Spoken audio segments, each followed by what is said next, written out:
በአንድ መድረክ ተገናኝቶ ስለ ከተማና ሀገር ለውጥ፣ ስለ ህዝብ ጥቅምና ብሔራዊ አጀንዳዎች መመካከር በዚህኛው አውድ ያልተለመደ ተግባር ነበር ለኢትዮጵያውያን። አንዱ አልሚ፣ አንዱ አጥፊ፣ አንዱ ወቃሽ የነበረበት የፖለቲካ ስርዓት ሀገርና ህዝብን ከልማት ነጥሎ ሀገርን ከእድገት ገቶ ቆይቷል። አሁን ታዲያ ሀገራዊ ለውጡን ተከትሎ የፖለቲካ ምህዳሩን በማስፋት ተፎካካሪና ገዢ ፓርቲ በአንድ መድረክ መወያየት፣ ስለ ብሔራዊ ጥቅም አጀንዳ ማድረግ፣ ከዛም አልፎ በመንግስት መዋቅር ውስጥ በመግባት ሀገርን በጋራ የማልማት ልምምዶች እየታዩ መጥተዋል። በአዲስ አበባ ከተማ የተፎካካሪ ፓርቲዎችና ከተማ አስተዳደሩ ተቀራርበው እየሰሩት ያለው ስራ አንዱ ማሳያ ስለመሆኑ ይጠቀሳል። እየተሰሩ ያሉ የልማት ስራዎችን ማድነቅ፣ በቀጣይ የህዝብን የልማትና የመልካም አስተዳደር ጥያቄ ሊመልሱ የሚችሉ ሀሳቦችን ማጋራት ከተፎካካሪ ፓርቲዎች እየተስተዋለ መጥቷል። የኮሪደር ልማቱ ከቦሌ ቡልቡላ ካሳንቸስ ቸርቸር ጎዳና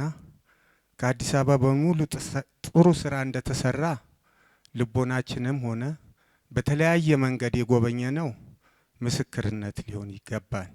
ቆም ብዬ አመሰግናችኋለሁ። በየቀኑ የማያቸው ፕሮጀክቶች፣ አገራዊ ልማቶች፣ የልማት ትሩፋቶች በጣም በቃ እንዴው ማለት እንዴ ልንወዳደር ነው እንዴት እንወዳደራለን የሚል የማርነቅ እንትን አለኝ ማለት በጣም እየሄዳችሁበት ያለው የሚገርም ሁኔታ ነው። እዚህን እውቅና አለመስጠት፣ እነዚህን አለመበረታታት ለህዝብ የቆምን አካል እንደመሆናችን መጠን መንሸራሸር ይሆንብናል ብለን ስላሰብን ነው።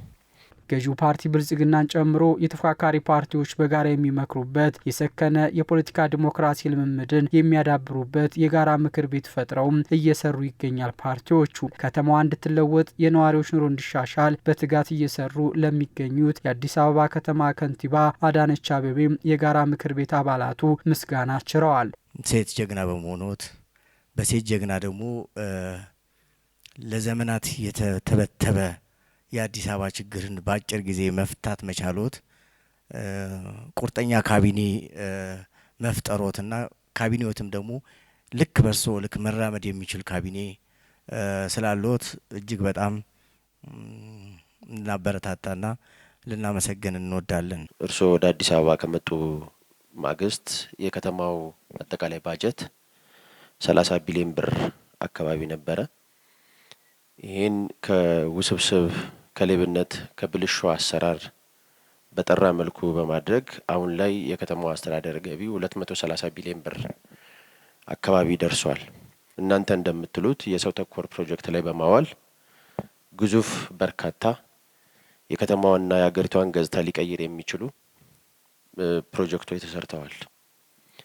ለዚህም የጋራ ምክር ቤቱ ምስጋናም ያቀርባል፣ እውቅናም ይሰጣል። የተፎካካሪ ፓርቲዎች ከከንቲባ አዳነች አቤቤ ጋር ባካሄዱት የውይይት መድረክ ላይም ከተማዋን ለመሩበት የአመራር ጥበብ ስጦታ አበርክተውላቸዋል።